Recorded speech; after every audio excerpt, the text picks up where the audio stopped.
आज सुरेंद्र की याद फिर से सता रही है और एक पल के लिए ये सोचने पर मजबूर हो जाता हूँ कि हमारी ज़िंदगी में इतनी परेशानियाँ हैं कि मरने के अलावा और कोई चारा भी नहीं है।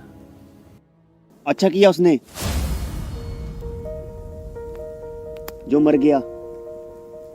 यार बंदा कब तक जेले, कोई हमारी समस्या को समझना नहीं चाहता। कभी माँ बाप की टेंशन, बीवी की टेंशन, बच्चे की टेंशन, फिर नौकरी की टेंशन। वो करता भी तो क्या करता। जिसकी बीवी 3-4 साल का बच्चा छोड़ के भाग जाए, वो बोला और क्या करता। मैं उसकी जगह होता ना तो मैं भी वही करता। बिल्कुल अच्छा किया उसने। क्या खाक अच्छा किया। समस्या हमारे भी जिंदगी में। मैंने मेरी लड़की का कॉलेज में एडमिशन करवाया, उसे कॉलेज की हवा लग गई और मेरा बेटा 1 नंबर का नशेड़ी बन गया। पिछली बार जब मैं घर गया था, उसे समझाने की कोशिश की तो मेरे ऊपर ही हाथ उठा दिया। क्या मैं मर जाऊं? क्या मेरे मरने के बाद मेरे बच्चे सुधर जाएंगे? नहीं, मैं जिंदा रहूंगा तभी उनको सुधारूंगा। दादा, आप सही कह रहे हो। अपने परेशानियों से हम जरूर लड़ना चाहिए, लेकिन प्यार ही परेशान बन जाएगी तो क्या करें? अपने घर वाला दुश्मन बन जाए तो किससे लड़े?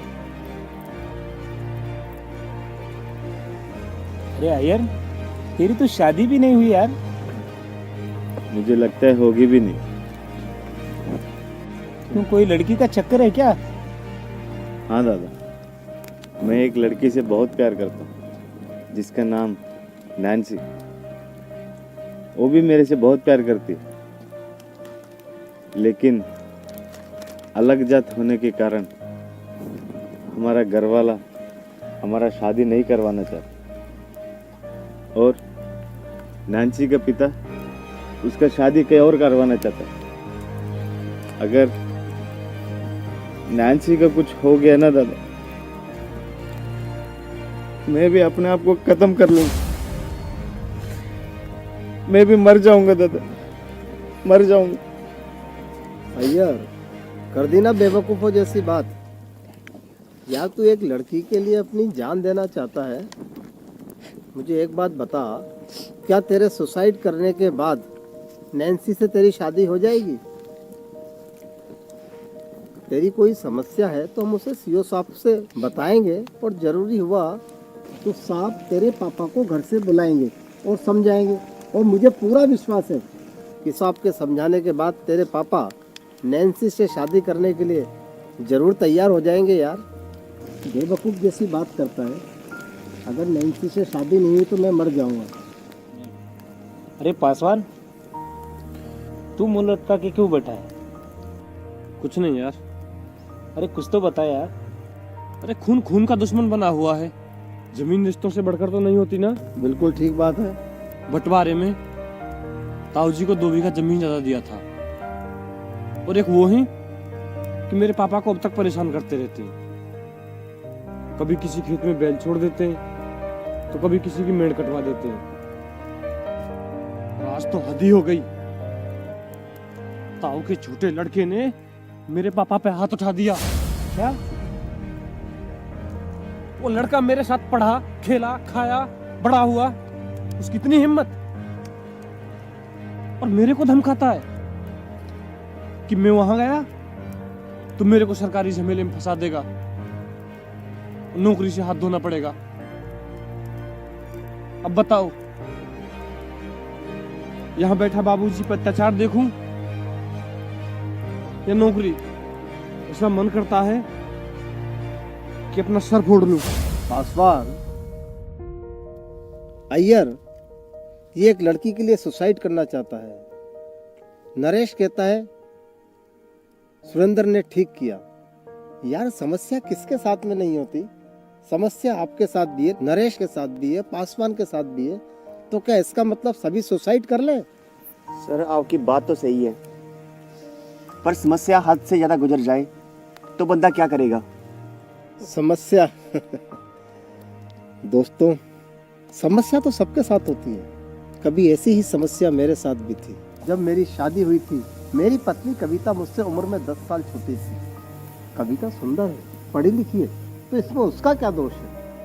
कविता बहुत कुछ करना चाहती है, लेकिन मेरे घर वाले हैं कि उसे घर से बाहर निकलने ही नहीं देते। जब भी कविता अच्छे कपड़े पहनकर घर से बाहर निकलती है तो लोगों की नजरें उसे घूरती है। गांव वालों का तो यहाँ तक कहना था कि मेरी पत्नी कविता का गांव के मुखिया के बेटे के साथ नाजायज संबंध है। यही बात जब मेरे घर वालों ने मुझे बताई और मैंने कविता से पूछा तो गुस्सा हो गई। कहने लगी, तो मान लो गांव वाले और अपने घर वालों की बात और दे दो मुझे तलाक। जब कविता ने मुझसे तलाक की बात कही ना, तो मेरा दिल टूट गया। वो कविता जिससे मैं दिल और जान से प्यार करता था, उसने मुझसे तलाक लेने की बात कह डाली। उस दिन मुझे बहुत दुख हुआ। मैंने अपने हाथ की नस काट ली। क्या हुआ?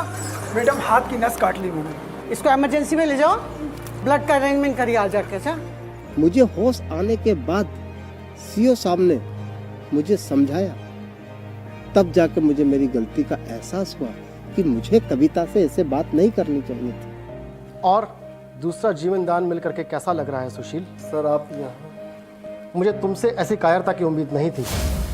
तुमने मुझे निराश किया है। मैं तो यहाँ पर तुम्हें क्वार्टर मिलने की खुशखबरी देने आया था, और कविता को भी मैंने ही बुलाया है ताकि तुम दोनों एक साथ रह सको और अपने बीच पनप रही गलतफहमियों को दूर कर सको।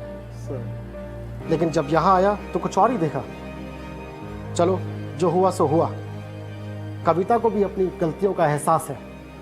उसे माफ करो और अपनी जिंदगी को नए सिरे से जियो। कविता को भी उसकी गलती का एहसास हो गया था।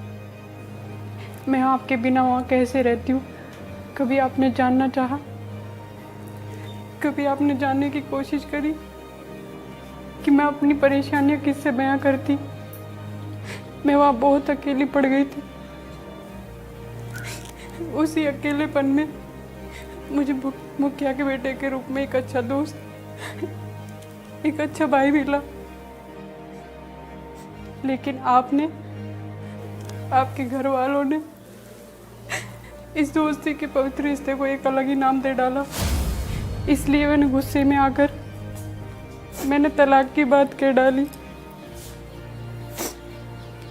लेकिन मुझे मेरी गलती का एहसास था। अगर आज आपको कुछ हो जाता तो मैं क्या करती? कविता और मेरी जिंदगी वापस से पटरी पर लौट आई है। समस्या तो हर एक के जीवन में आती है, लेकिन इसका मतलब ये नहीं कि हम खुदकशी कर लें, अपने आप को खत्म कर लें। मैं तो ये कहता हूँ, खुदकशी कायर और बुज़दिलों का काम है। यार, हम तो इस देश की सरहद पर चौकसी करने वाले सिपाही हैं। हमें ऐसी बुज़दिली का काम नहीं करना चाहिए। और मैं तो ये कहता हूँ कि आत्महत्या किसी भी समस्या का समाधान हो ही नहीं सकता। क्यों कंवर, ठीक कहा ना मैंने? जी सर, बिल्कुल ठीक कहा आपने। मैंने दोस्तों की बातों से ठान लिया है कि मैं इस बार घर जाकर सब ठीक कर दूंगा।